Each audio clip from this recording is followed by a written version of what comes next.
What is this room doing here?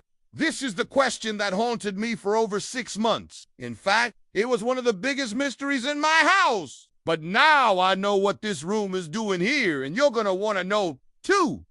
Let me tell you why. When we bought our home 3 years ago, I noticed this odd little room right off of the entryway. The thing is, it doesn't really serve any purpose. It's very small, so you can't do much with it. And because it's directly underneath our master bedroom, it also makes it kind of useless. Because if you were to put a bed in here, you'd be woken up every single morning at 6 a.m. by the person upstairs going to the bathroom. So we've kind of just left this room alone for the last few years. But recently, with everything going on in the world, this empty room has been haunting me. Here's why. When we locked ourselves inside of our homes a year ago, it gave us time to do some much-needed repairs around the house. You know, all those things that you keep putting off because you don't really feel like doing them. But when you have no other choice, you just have to dive in and figure it out.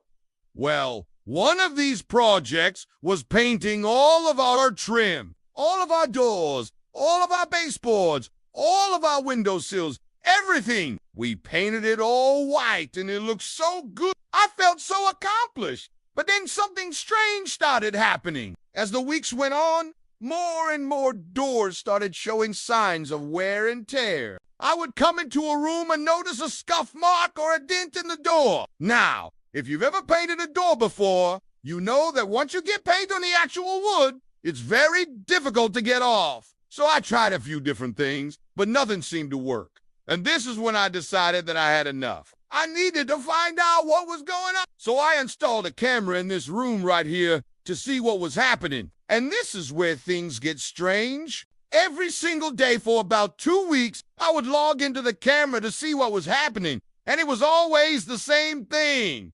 Nothing. No activity whatsoever. There were no signs of forced entry. There was no animals getting in here. There was no weird drafts coming through the door. Nothing. So I decided to install another camera. I figured maybe there was an animal in the attic above this room that was jumping down and doing whatever it was that was damaging the door. But nope, still nothing. Then I decided to change the angle of the camera. Maybe if I could get a better view of the door, I'd be able to catch whatever it is that was going on. So I changed the angle, but I left the position the exact same. And this is when I noticed something. There was a gap between the door and the wall. It wasn't very big, but it was definitely there. Now, I'm not gonna lie. I was pretty frustrated at this point. I couldn't believe that something so simple was evading me. So I decided to take matters into my own hands. I grabbed a broom and I wedged it into the crack. And then I came back the next day to check the footage and it worked. I finally caught whatever it is that was damaging my doors. And you won't believe what I found? It was our dog. Every single night she would come in here and push her way through the door to go outside. Now, you might be thinking, how did you not notice this before? And to that I say, I have no idea. The funny thing is, she never goes anywhere else in the house at night. She sleeps right next to our bed every single night. So I'm not sure why she would start going on nightly adventures now. But either way, I figured out a way to stop her. So I went to the store and picked up a pack of door draft stoppers.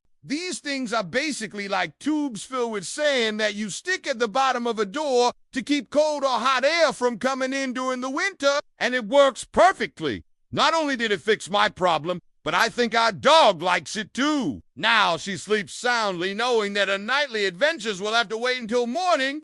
Okay, let's rewind a little bit because I think I missed something. Okay, so I told you guys why I started investigating in the first place. But I never actually explained why I think this room is haunted. So let me explain. This is the original floor plan of our home.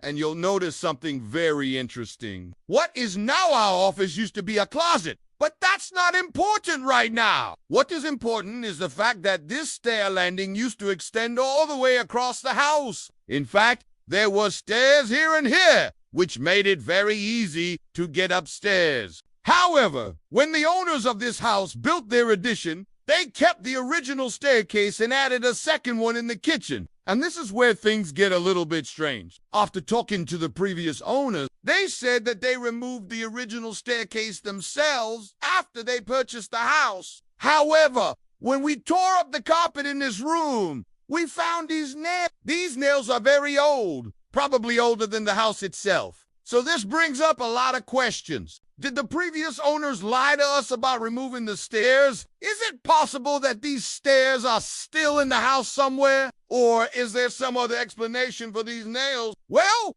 we may never know the answer to those questions, but I think I found something even more interesting. Have you ever watched the movie The Sixth Sense? Well, in the beginning of the movie, Bruce Willis's character, Malcolm Crowe, is giving a lecture about grief. And he says something that has stuck with me ever since I heard it. He said, "Sometimes people do you want to move on because they afraid that they gone. Nah, lose. The ones who are still with them while holding on to the ones who are gone." I thought this was such a profound statement. And I realized that it applies to so many different aspects of life. I think that we often hold on to things that we're afraid of losing. Whether it's a material possession or a loved one or even just a feeling, we're afraid to let go because we're afraid of what we might lose in the process. But I think that letting go is a necessary part of moving forward. We have to learn to accept the things that we cannot change and have faith that we will be okay in the end. You know,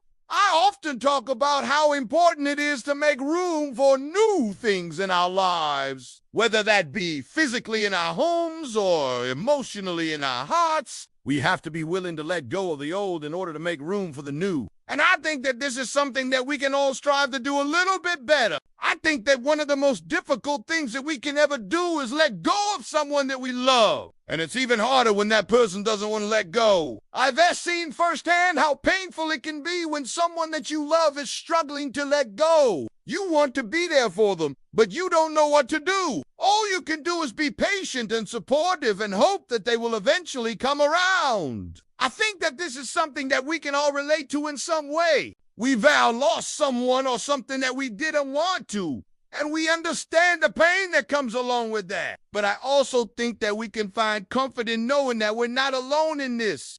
There are others who have gone through the same thing and come out on the other side. We can learn from their example and have faith that we will make it through as well. In the end, I think that we can find peace in knowing that we did everything that we could and that we should not be afraid to let go. Do you struggle with letting go of things or people? I'd love to hear your thoughts. And if you liked this video, be sure to give it a thumbs up and subscribe for more content. Thanks for watching. Bye.